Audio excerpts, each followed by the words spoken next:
As naughty as they are, kittens just love to cuddle with cats whenever they can.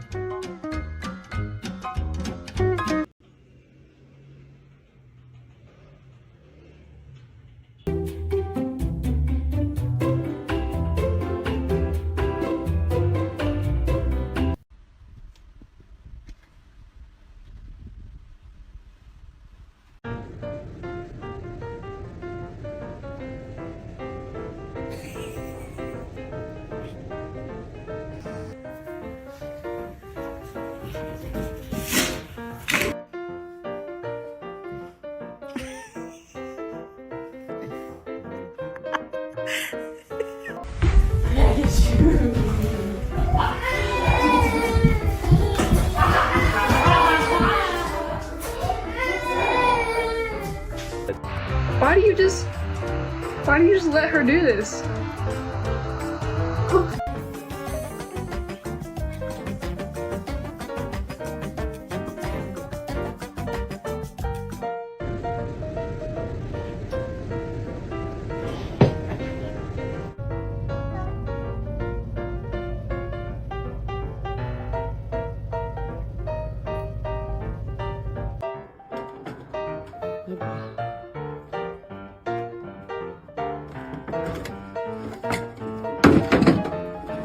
Jeepers, this good job.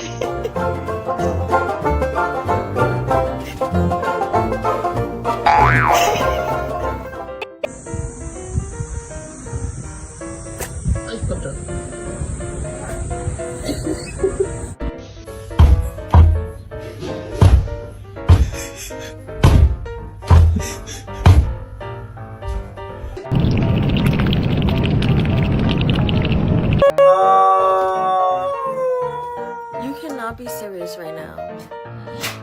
Girl.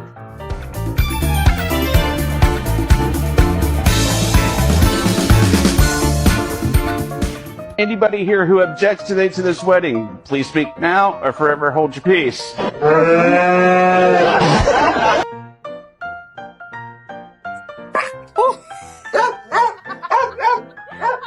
sorry.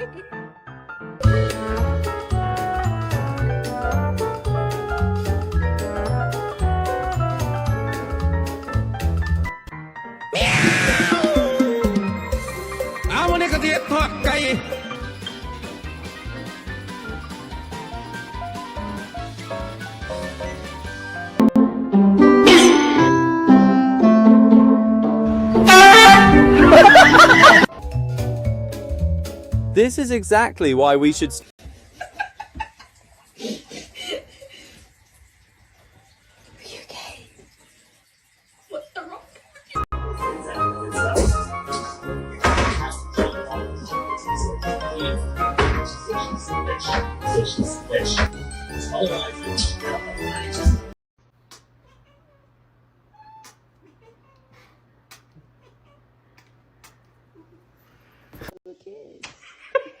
Oh no! This was a kiss. It's weird.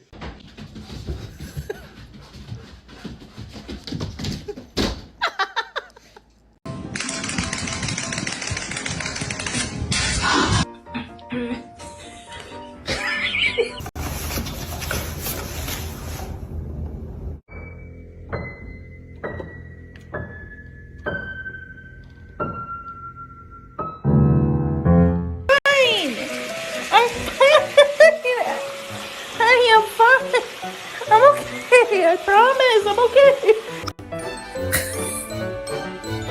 Todd, you do not look like you're enjoying that. Todd.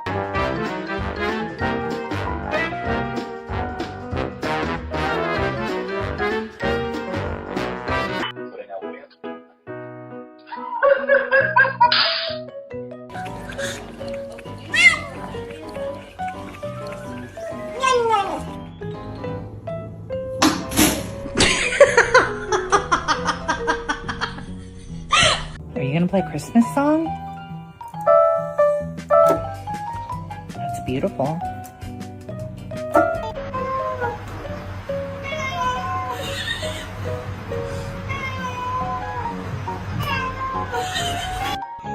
Are you showing me what you did? Oh, this is so very exciting.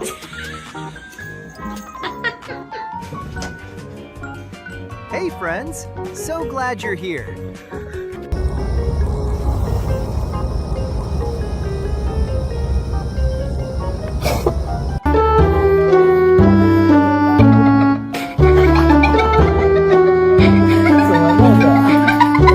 If you love animals, don't forget to hit that like button.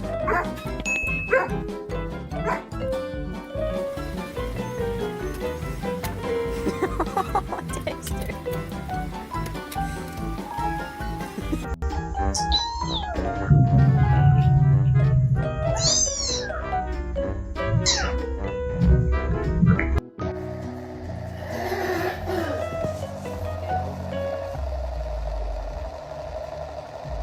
I'm just trying to record my full moon in Libra in March.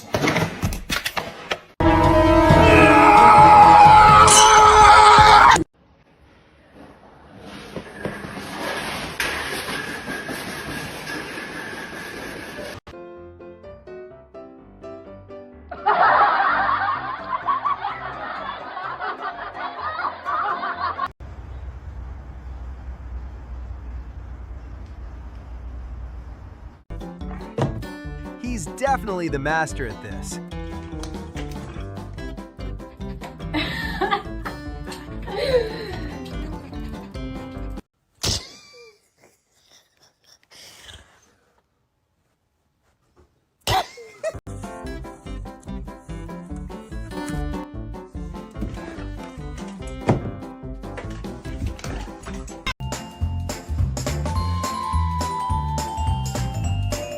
Is Kiddo seriously trying? Yeah, that was a hard no.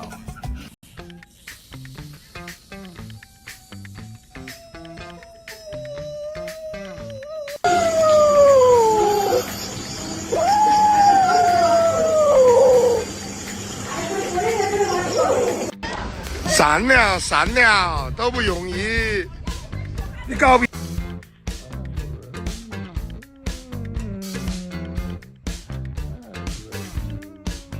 Zoom is up forever, my zoom is all together, zoom.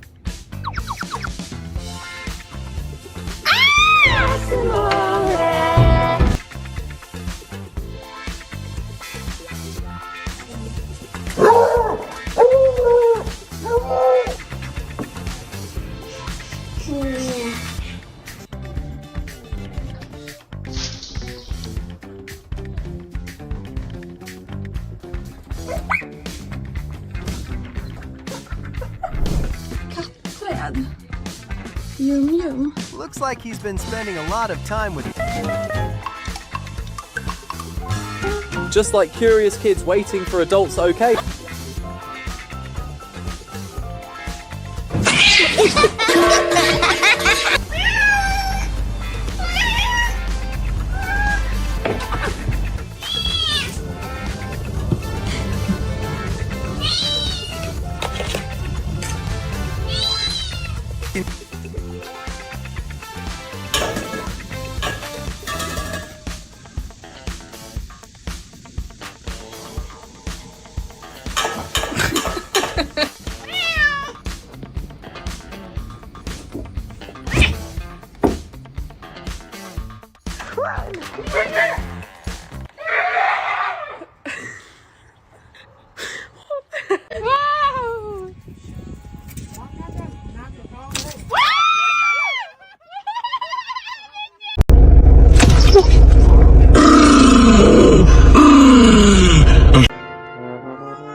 Hello everyone. Today I will tell you a story. The story is titled, MIT Watches the World Very Slowly. Please like and subscribe to my channel if you appreciate me. You can skip this if you don't and oppose. Like this video. Thank you very much. The story begins as follows. MIT was the kind of dog who never rushed into a morning. While the rest of the house woke up with alarms, footsteps, and hurried thoughts, MIT stayed where he was, half curled on the cool tile floor, chin resting on his paws, eyes open just enough to observe the day arriving inch by inch. His tail didn't wag immediately. His ears didn't jump at the first sound. He simply watched. From his spot near the window, MIT observed the sunlight move slowly across the wall. He noticed how the light changed color when it touched the curtains, becoming softer, warmer, like it had decided to be gentle today. Outside, a motorbike passed, loud and fast. MIT followed it with his eyes, not his body. He did not bark. He did not chase the sound. He watched it disappear and seemed satisfied that it had gone where it needed to go. When I entered the room, coffee in hand and thoughts already racing ahead of the day, MIT lifted his head slightly. He didn't jump up. He didn't run to me like other dogs might. Instead, he looked at my face carefully, as if checking whether I was still the same person as yesterday. Only after that did his tail move, one slow wag, then another. Breakfast for MIT was never a dramatic event. He sat patiently, eyes fixed on the bowl as it was placed on the floor. But even then, he didn't rush. He sniffed first, deeply and seriously, as though the food were a story he needed to understand before reading. Only when he was certain did he begin to eat, each bite measured, each chew thoughtful. Sometimes I wondered what he was thinking.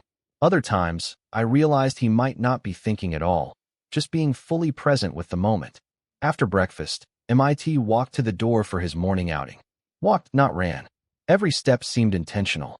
Outside, the world was already in a hurry. People walked fast, phones in hand. Cars honked. Time felt sharp and loud. MIT, however, stopped to inspect a leaf on the ground, still wet with dew. He stared at it as if it held an important secret. I tugged the leash gently, but he didn't resist or hurry. He simply finished observing, then continued on. Watching MIT in the morning made me aware of how fast I lived. While I was thinking about meetings, deadlines, and messages, MIT was thinking about sunlight, leaves, and the quiet meaning of smells carried by the wind. He didn't ignore the world. He studied it, slowly, kindly, without judgment. And somehow, just by being himself, MIT made the morning feel less rushed too. Afternoons were MIT's favorite time to observe. The house grew quieter then, filled with soft sounds instead of sharp ones. The ticking of the clock, the distant hum of traffic, the occasional bird landing on the balcony rail. MIT positioned himself carefully in the living room, where he could see almost everything without moving too much. He lay on his side, legs stretched out, eyes half closed but always alert. If a shadow shifted, MIT noticed. If the wind changed direction, he knew. When a delivery person rang the bell downstairs, MIT didn't bark right away. He listened first. Was this sound familiar? Was it worth reacting to? Only after careful consideration did he let out a single, polite bark, as if saying, "I see you. That is enough." One afternoon, I dropped my keys by accident. They hit the floor with a loud clatter. I reacted quickly, annoyed at myself, already bending down to pick them up. MIT, however, lifted his head slowly and stared at the keys.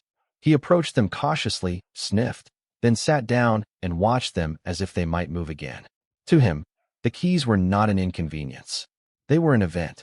Later, when I sat on the couch to work, MIT joined me, not by jumping up, but by placing one paw on the cushion first, testing it, then slowly climbing beside me. He pressed his warm body against my leg and let out a long sigh. It was the sigh of someone who believed that this moment, right now, was exactly where he was supposed to be. As I typed on my laptop, stressed and distracted, MIT watched my hands move across the keyboard. Occasionally, he tilted his head, curious but unbothered. When I paused and rubbed my face in frustration, MIT lifted his head and looked at me with calm eyes. He didn't try to fix anything. He didn't need to. His presence alone softened the sharp edges of my thoughts. In the late afternoon, we sat together near the window. Rain began to fall lightly. MIT watched each drop trace its path down the glass. He followed them patiently, one by one, never bored, never rushed. I checked the weather app. MIT checked the rain itself. It struck me then how differently we experienced the same world. I lived inside plans and worries. MIT lived inside moments. He didn't need the future to be clear. He trusted the present to be enough. And sitting beside him, I began to understand that maybe slowing down wasn't about doing less, but about noticing more. Evenings with MIT were quiet and meaningful. As the sky darkened, the house filled with soft yellow light. MIT moved closer to where I was, always choosing a spot that allowed him to see me clearly. He watched me cook, not with hunger alone, but with curiosity. The sound of chopping vegetables, the steam rising from a pot, everything was worthy of attention. When dinner was over, MIT lay at my feet. I noticed how he adjusted himself slowly, making sure he was comfortable, then completely still. His breathing became deep and steady. Every now and then, his ears twitched at a sound only he could hear. Yet he never seemed anxious. He trusted the night. Before sleep, we took one last short walk. The streetlights reflected on the pavement. MIT walked slower than ever, as if he knew the day was ending and didn't want to rush its final moments. He paused to look at the moon. I followed his gaze and looked up too.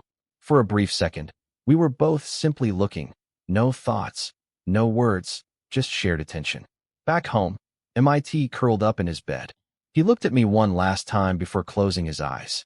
There was no demand in his gaze, no expectation, only quiet companionship. Living with MIT taught me that animals do not try to impress us. They do not try to win time or race against it. They simply exist honestly. In doing so, they invite us to do the same. MIT's way of observing the world slowly offers gentle but powerful lessons for our modern lives. In a time when speed is praised and busyness is mistaken for importance, MIT reminds us that slowness can be a strength. By watching before reacting, he teaches patience. By being fully present, he shows us how to reduce unnecessary stress. We can apply this by pausing before responding, by listening more carefully to others, and by allowing ourselves moments of quiet without guilt. MIT also shows us the value of respectful coexistence between humans and animals. Animals are not here merely to entertain or serve us. They are companions with their own rhythms and wisdom. When we slow down to understand them, we build trust, empathy, and deeper emotional bonds. This respect should extend beyond our homes, to how we treat all living beings and the environment we share. Finally, MIT teaches us that happiness does not always come from achieving more, but from noticing what is already around us. A warm presence, a shared silence, a simple walk at night, these moments matter. By living a little more like MIT, we can create a kinder, calmer life for ourselves and a more compassionate world for both humans and animals.